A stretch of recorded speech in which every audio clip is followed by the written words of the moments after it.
Agenda ಇದೆ. So ನಾವು ಯಾವುದೇ ಕಾರಣಕ್ಕೂ ಸಿದ್ದರಾಮಯ್ಯ ಸಾಹೇಬರು ರಾಜೀನಾಮೆ ಕೊಡುವಂತ ಪ್ರಮೇಯ ಇಲ್ಲ, ಅವರು ಕೊಡೋದನ್ನು ಇಲ್ಲ. ರಾಜಕೀಯವಾಗಿ ಅವರು ಪಿತೂರಿ ನಡೆಸಿದ್ದಾರೆ, ರಾಜಕೀಯವಾಗಿ ನಾವು ಉತ್ತರವನ್ನು ಕೊಡ್ತೀವಿ. ಮುಂದಿನ ದಿನಗಳಲ್ಲಿ ಅವರು ಸಿಬಿಐ ಅರೆಸ್ಟ್ ಮಾಡಿದ್ದಾರೆ ಅವಾಗಾದ್ರೂ ರಾಜೀನಾಮೆ ಕೊಡಲೇಬೇಕಾಗತ್ತಲ್ಲ, ಅವಾಗೇನು ನೋಡಿ ಊಹಾಪೋಹಗಳು, ಮುಂದೆ ಹಿಂಗಾಗತ್ತೆ ನಾಳೆ ಹಂಗಾಗತ್ತೆ, ನಾನು ಅದ್ರ ಬಗ್ಗೆ ಮಾತಾಡೋದಿಲ್ಲ. ಒಂದೇ ಮಾತನ್ನ ಹೇಳ್ತೀನಿ, ಇವತ್ತು ರಾಜ್ಯಪಾಲರ ಕುರ್ಚಿ ಆಗಿರ್ಬೋದು, ರಾಜ್ಯಪಾಲರನ್ನ ಆಗಿರ್ಬೋದು, ಈ ರೀತಿ ಬಿಜೆಪಿಯೇತರ ಪಕ್ಷಗಳ ಯಾವುದೇ ಸರ್ಕಾರ ದೇಶದಲ್ಲಿ ಬಂದ್ರೆ ಈ ರೀತಿ ಕಾಡಿಸ್ತಾ ಇರೋದು ಸರ್ವೇ ಸಾಮಾನ್ಯ ಆಗಿದೆ. ಈಗಾಗಲೇ ನಾನು ಮುಂಚೆನೆ ಹೇಳದ ಹಾಗೆ ಈಗಾಗಲೇ ಒಂದು ತನಿಖೆ ನಡೀತಾ ಇದೆ. ಏನು ನಿವೃತ್ತ ನ್ಯಾಯಾಧೀಶರ ಒಂದು ಲೀಡರ್ಶಿಪ್ ನಲ್ಲಿ ಒಂದು ತನಿಖೆ ನಡೀತಾ ಇದೆ. ಇನ್ನೂ ರಿಸಲ್ಟೇ ಬಂದೆಲ್ಲ ಈ ರೀತಿ ಅವರು ಮಿಸ್ಯೂಸ್ ಮಾಡ್ಕೊಂಡಿದ್ದಾರೆ ತಮ್ಮ ಸಂವಿಧಾನಿಕವಾದಂತ ಒಂದು ಪವರ್ ಅನ್ನ ಅಂತಂದ್ರೆ ಇಡೀ ರಾಜ್ಯದ ಜನ ಗಮನಿಸ್ತಾ ಇದ್ದಾರೆ.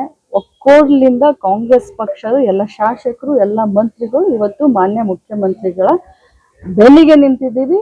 ಅವ್ರು ರಾಜಕೀಯವಾಗಿ ಪಿತೂರಿ ನಡೆಸಿದರೆ ನಾವು ರಾಜಕೀಯವಾಗಿ ಉತ್ತರ ಕೊಡ್ತೀವಿ. ಕಾನೂನಾತ್ಮಕವಾಗಿ ಹೋರಾಟ ಮಾಡ್ತೀವಿ. ಖಂಡಿತವಾಗ್ಲೂ ಕಾನೂನಾತ್ಮಕವಾಗಿ ಹೋರಾಟ ಮಾಡ್ತೀವಿ. ಬರದೋಜ್ ಅವರು ರಾಜ್ಯಪಾಲರಾಗಿದ್ರು, ಅವತ್ತು ಯಡಿಯೂರಪ್ಪ ಮುಖ್ಯಮಂತ್ರಿ ಆಗಿದ್ರು, ಅವಾಗೂ ಇದೇ ತರ ಸಮಸ್ಯೆ ಬಂದಿತ್ತು. ಅವತ್ತು ನೀವು ಕಾಂಗ್ರೆಸ್ದವರು ಅವರು ಆರೋಪ ಮಾಡ್ತಾ ಇದ್ದಾರೆ, ಕಾಂಗ್ರೆಸ್ ಒಂದು ದುರಾಡಳಿತ ನಾವು ಮಾಡ್ಕೊಂಡು ಹಂಸರಾಜ್ ಬರದವರು ದ್ವೇಷನ ರಾಜಕಾರಣ ಮಾಡ್ತಾ ಇದಾರೆ. ಹೈಕಮಾಂಡ್ ನಿಮ್ ಕಾಂಗ್ರೆಸ್ ಹೈಕಮಾಂಡ್ ಅನತಿ ಅಂತ ನಡೆದುಕೊಂಡು ಯಡಿಯೂರಪ್ಪನ ಜೈಲ್ಗೆ ಹಾಕ್ಸಿದ್ರು ಅಂತ ಹೇಳಿ ಯಡಿಯೂರಪ್ಪ ಸಾಹೇಬ್ರು ಅವ್ರ ಮೇಲೆ ಕೇಸ್ ಯಾರು ಹಾಕಿದ್ರು? ಕೆಸಿಆರ್ ಹಾಕಿದ್ರು. ಹಿಂಗಾಗಿತ್ತು ಅವಾಗ ಸರ್ಕಾರ ಯಾರ್ದಿತ್ತು? ಸರ್ಕಾರ ಯಾರ್ದಿತ್ತು? ಮತ್ತೆ ನೀವ್ ಹೆಂಗೆ ಕಾಂಗ್ರೆಸ್ ಮೇಲೆ ಆರೋಪ ಮಾಡ್ತೀರಾ? ನಾನು ಬಿಜೆಪಿ ಅವ್ರಿಗೆ ಹೇಳ್ತೀನಿ, ಬಿಜೆಪಿ ಅವರನ್ನೇ ಯಡಿಯೂರಪ್ಪ ಸಾಹೇಬ್ರು ಬೆನ್ನಿಗೆ ಚೂರಿ ಹಾಕಿದ್ದಾರೆ. ಒಮ್ಮೆ ಅಲ್ಲ ಮೂರು ಬರೆ ಚೂರಿ ಹಾಕಿದ್ದಾರೆ. ಬಿಜೆಪಿ ಅವರನ್ನೇ ಯಡಿಯೂರಪ್ಪ ಸಾಹೇಬ್ರನ್ನ ಜೈಲಿಗೆ ಕಳಿಸಿದ್ದಾರೆ. ತಮ್ಮ ಸರ್ಕಾರದಲ್ಲಿನೇ ತಮ್ಮ ಮುಖ್ಯಮಂತ್ರಿನೇ ಜೈಲಿಗೆ ಕಳಿಸಿದಂತವ್ರು ಇವರು. ದೇಶದ ರಾಜಕಾರಣ ಇವರು ಪಕ್ಷದ ಒಳಗಡೆ ಮಾಡುವಂತವ್ರು.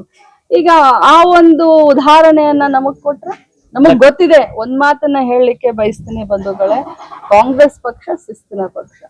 ಇದು ರಾಜಕೀಯವಾಗಿ ಸಿದ್ದರಾಮಯ್ಯ ಸಾಹೇಬ್ನ ಟಾರ್ಗೆಟ್ ಮಾಡ್ತಾ ಇದ್ದಾರೆ. ಎಲ್ಲರಿಗೂ ಸತ್ಯಾಂಶ ಗೊತ್ತು. ಮಾಧ್ಯಮದ ನನ್ನೆಲ್ಲ ಸಹೋದರ ನಿಮ್ಮನ್ನೆಲ್ಲರನ್ನು ಸೇರಿಸಿನೂ ಕೂಡ ಮಾನ್ಯ ಮುಖ್ಯಮಂತ್ರಿಗಳು ಯಾವ ರೀತಿ ಇದ್ದಾರೆ, 40 ವರ್ಷದ ಅವರ ಈ ಒಂದು ರಾಜಕೀಯ ಜೀವನದಲ್ಲಿ ಒಂದು ಕಪ್ಪು ಚುಕ್ಕಿ ಇಲ್ಲದಂತ ಆಡಳಿತವನ್ನ ಕೊಟ್ಟಂತವರು ಸಿದ್ದರಾಮಯ್ಯ ಸಾಹೇಬ್ರು. ಇವತ್ತು ಅವರ ಮುಖಕ್ಕೆ ಮಸಿಯನ್ನ ಬೆಳಲಿಕ್ಕೆ ಹೊರಟಿದ್ದಾರೆ ಅಂತಂದ್ರೆ ಮೊದ್ಲು ಅವ್ರ ಕೈಗೆ ಮಸಿ ಹತ್ತಿದೆ. ಜನ ಅವ್ರನ್ನ ಕ್ಷಮಿಸೋದಿಲ್ಲ. ಈ ರಾಜ್ಯದ ಜನ 5 ವರ್ಷ ಸರ್ಕಾರ ನಡೆಸಲಿಕ್ಕೆ ಕಾಂಗ್ರೆಸ್ ಪಕ್ಷಕ್ಕೆ ಆಶೀರ್ವಾದ ಮಾಡಿದೆ. ಸುಭದ್ರವಾದಂತ ಸರ್ಕಾರ ನಡೆಯುತ್ತೆ. ನಾವೆಲ್ಲರೂ ಕೂಡ ಮಾನ್ಯ ಮುಖ್ಯಮಂತ್ರಿಗಳ ಜೊತೆ ಅವ್ರ ಬೆನ್ನಿಗೆ ಇದೀವಿ.